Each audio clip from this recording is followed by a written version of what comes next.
Hampir semua kegiatan kita sehari-hari itu pasti nggak jauh-jauh dari yang namanya uang.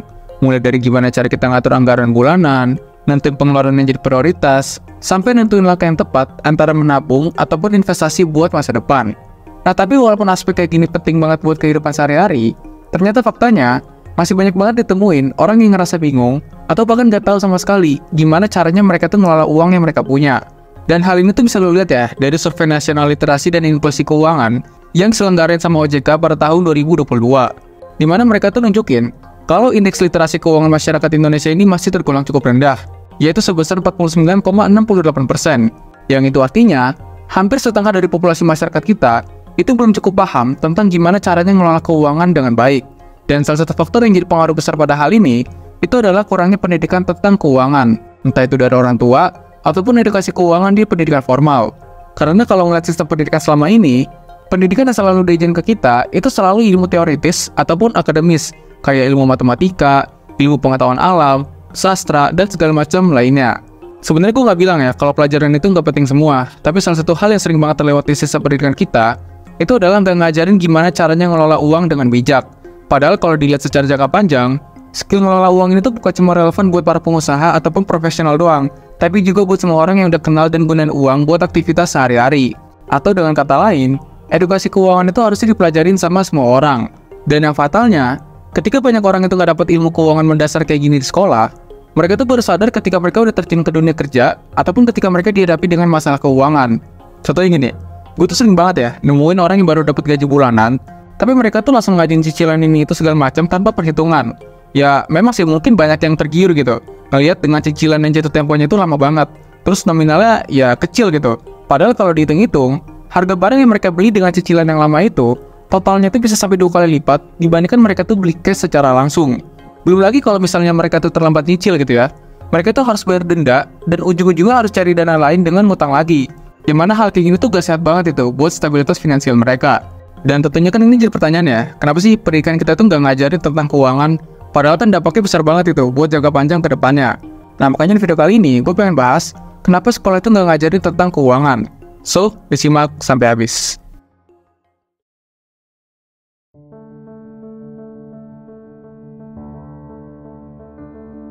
Salah satu alasan kenapa sekolah itu nggak pernah ngajarin keuangan, itu adalah karena profesi guru di Indonesia ini masih kurang dihargai oleh sebagian orang, dan sering dipandang sebagai profesi yang sebelah mata.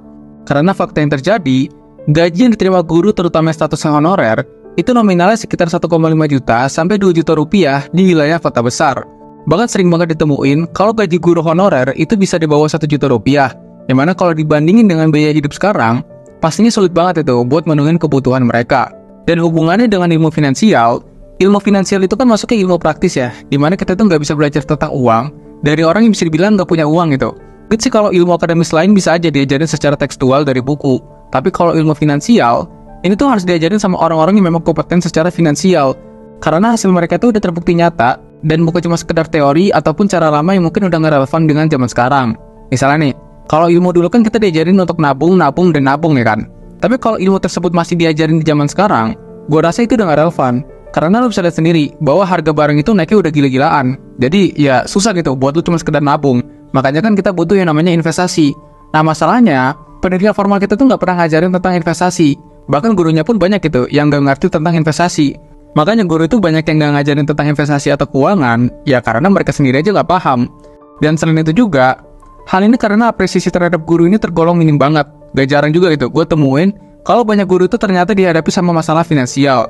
Karena berdasarkan data dari OJK, korban pinjaman online ilegal itu 42%-nya adalah dari para guru.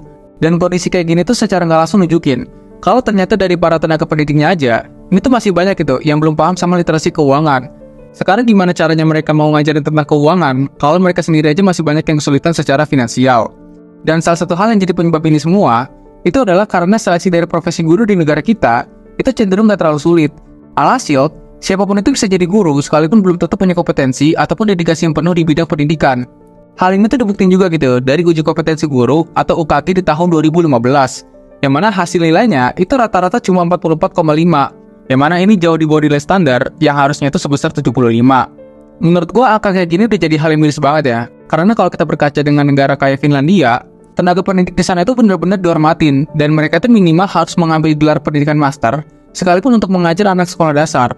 Bahkan penelitian yang ditulis sama Sari Mohanen, itu bilang kalau seleksi guru di Finlandia itu lebih sulit dibandingkan menjadi dokter ataupun pengacara sekalipun. Bayangin, di sana tuh lebih susah jadi guru daripada jadi pengacara ataupun jadi dokter. Makanya seharusnya, para guru di seluruh negara tuh wajib banget punya penghasilan yang cukup, dan juga harus punya pemahaman keuangan yang baik. Karena kalau semua hal ini terpenuhi, mereka ini bakalan lebih mampu mendidik siswa dalam segala macam aspek kehidupan, termasuk edukasi tentang keuangan.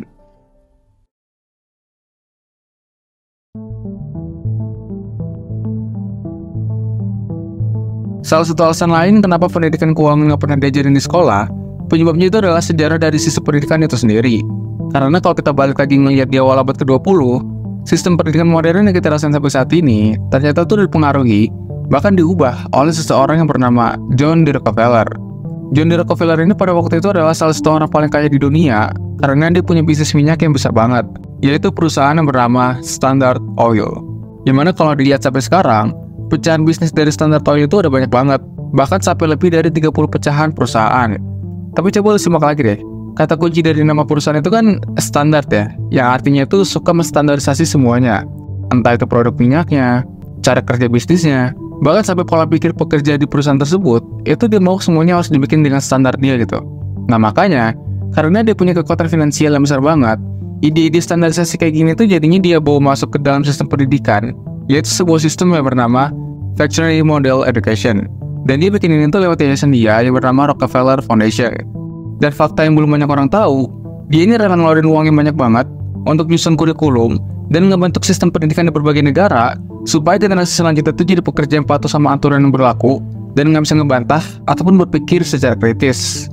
Bahkan dia sendiri sampai bilang loh, kalau dia tuh nggak mau punya bangsa yang pemikir, tapi dia pengen punya bangsa yang pekerja. Dan hasilnya ya, lu bisa lihat sendiri. Sistem pendidikan yang ada di negara manapun, itu semuanya seragam, fokusnya ke pelajaran akademis yang standar dan terstruktur, dan jarang ada pelajaran untuk kehidupan yang praktis kayak materi tentang keuangan.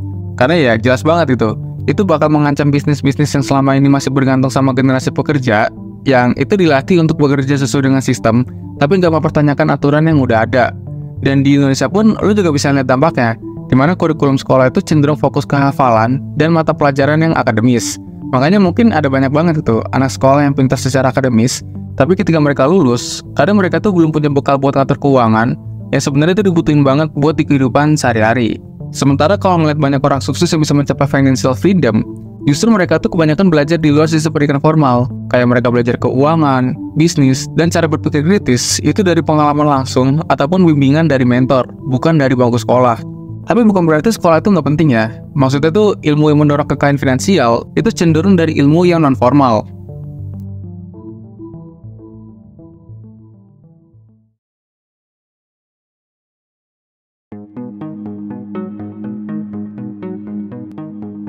Dari video yang udah gue bahas tadi, lu bisa lihat bahwa alasan utama kenapa ilmu keuangan itu nggak pernah diajarin di sekolah, itu ternyata bukan cuma sekedar masalah kurikulum, tapi juga faktor historis dan struktural yang ini benar-benar udah mengakar dari awal.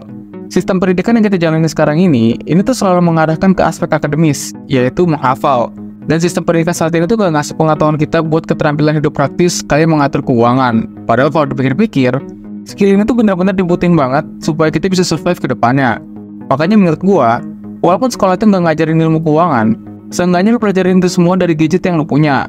Karena di era teknologi kayak sekarang, kita tuh bisa pelajarin semuanya secara gratis, dan sayang banget ketika lu gak manfaatin itu semua untuk diri lu sendiri. Coba, kalau menurut lu, seberapa penting sih sekolah itu ngajarin keuangan? Coba tulis di kolom komen. Well, sekian dulu pembahasan kali ini, semoga bermanfaat, dan sampai jumpa di segmen selanjutnya.